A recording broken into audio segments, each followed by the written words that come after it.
Bonsoir. L'INSEE vient de rendre public le recensement 2009. Grâce à cette étude, nous pouvons avoir une vision globale de la population essonnienne qui comptait 1 173 908 personnes à ce moment-là. Un éclairage signé Claire Colombel. Dans le département, les couples avec enfants sont majoritaires. En général, les familles sont composées d'1 ou 2 enfants. Le nombre de familles monoparentales frôle les 49 000. Parmi ces dernières, aucune surprise, les mères élevant seuls leurs enfants sont plus nombreuses que les pères. Côté éducation, à l'heure où la scolarisation des enfants de 2 ans est en plein débat, l'Essonne recensait déjà en 2009 1357 très jeunes élèves. À 3 ans, 17% des enfants ne sont pas encore scolarisés, mais à partir du primaire, 98,5% des jeunes sont scolarisés dans une école. Dès 18 ans, soit 2 ans après la fin de l'instruction obligatoire, cette moyenne chute à 75%. Cet arrêt des études concerne autant les filles que les garçons. Grâce à ces terres agricoles, l'Essonne compte 1929 agriculteurs, majoritairement des hommes. Le commerce, les transports et les services divers constituent une part importante du marché du travail des Essonniens, suivi par les métiers de l'administration publique, de l'enseignement, de la santé et de l'action sociale. Le secteur de l'industrie et de la construction est moins représenté. Au niveau logement, le territoire dénombre presque 500 000 résidences, 246 000 maisons et autant d'appartements. Profitant de l'éloignement de Paris et du coût de la chute des prix, les Essonniens ont souvent des résidences de 3 à 4 pièces.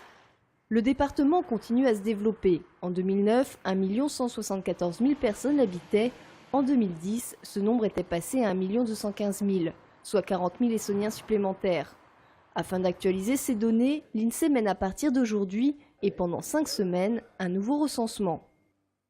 L'annonce de la suppression de quelques 7500 postes chez Renault à travers la France, ça a été un véritable coup de massue dans les centres de la marque aux losanges. Nombreux sont les sites à avoir débrayé hier et aujourd'hui, c'était le tour du centre technique de Renault-Lardy qui avait décidé 1 heure de grève ce matin. 140 salariés ont répondu présents afin d'essayer de se rassurer sur leur avenir. Audrey Coll. Mathieu a 30 ans, 8 ans qu'il travaille au centre de Lardy. C'est son premier boulot obtenu juste après ses études. Il travaille dans la dépollution des moteurs diesel. Ce matin, pour lui, participer à la grève fut évident. Il ne comprend ni les intentions de Renault, ni les motivations de suppression des emplois. On est des personnes, on a des familles à faire vivre et que, encore une fois, c'est une politique d'austérité. Que si le patronat continue à diminuer le nombre d'emplois, à nous faire travailler de plus en plus, clairement, qui c'est qui va acheter des voitures demain? Et, ça joue là-dessus, ça joue sur la consommation, c'est une aberration économique. Groggy par le froid, les représentants syndicaux accusent le coup. 140 participants, évidemment, ils s'attendaient à davantage de mobilisation, mais cela représente tout de même 10% de la masse salariale de Lardy. Ils savaient que ce serait dur de mobiliser sur l'emploi.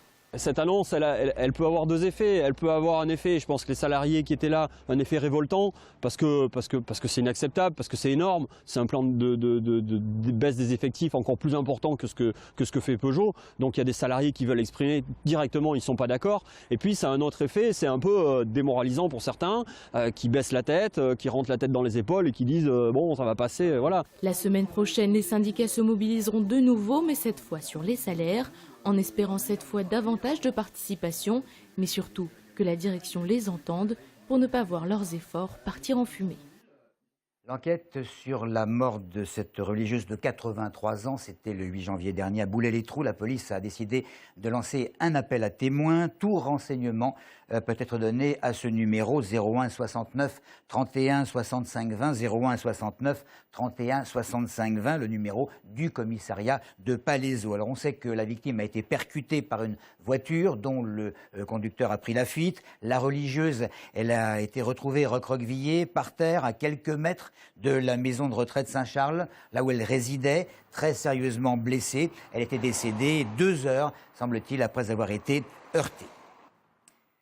Les vœux du préfet aux forces de sécurité du département, policiers, gendarmes, pompiers et responsables pénitentiaires étaient rassemblés ce matin en préfecture, l'occasion de rappeler le travail que font ces hommes et ces femmes au quotidien, mais également l'occasion d'annoncer quelques objectifs pour l'année à venir. Maxime Lemel. Et la bonne nouvelle de cette cérémonie, c'est la diminution des actes de violence urbaine dans le département en 2012.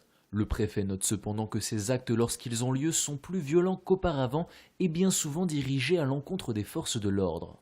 Exemple, le 27 décembre, Nicolas, gardien de la paix, se prend un caillou au coin de l'œil alors qu'il tente d'interpeller un individu à la gare de Grigny 2, accompagné de 2 collègues.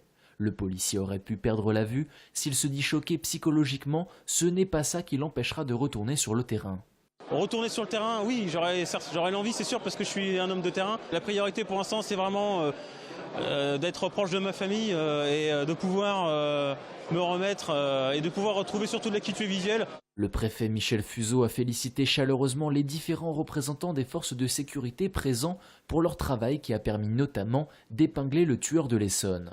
Mais pour le représentant de l'État, l'année passée n'est pas que positive.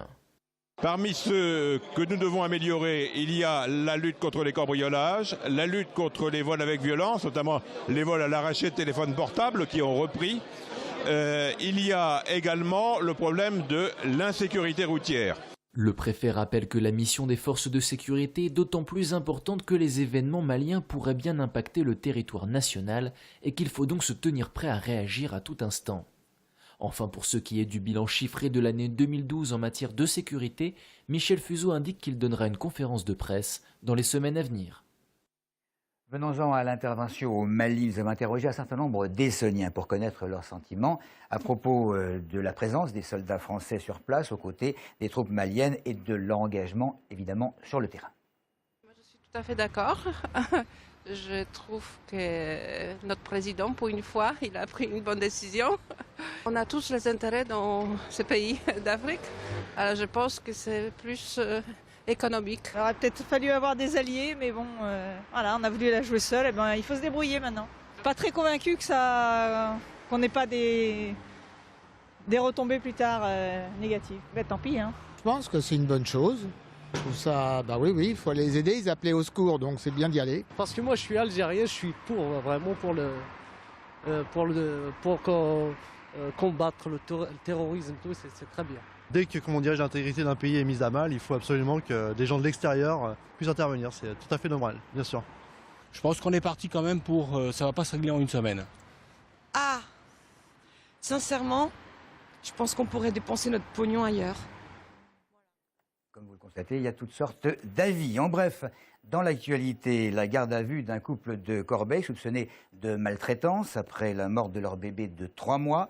Un véhicule de police pris pour cible hier soir devant le commissariat des Ulysses. C'est un pavé qui a brisé le pare-brise arrière, pourtant renforcé. 4e jet quand même de projectiles en moins de 2 mois aux alentours de l'hôtel de police. Ce cas de tuberculose dépisté dans une école de Fleury-Mérogis. C'est une institutrice qui en est victime. Un dépistage doit être réalisé sur les élèves, mais il ne semble pas exister de danger sanitaire.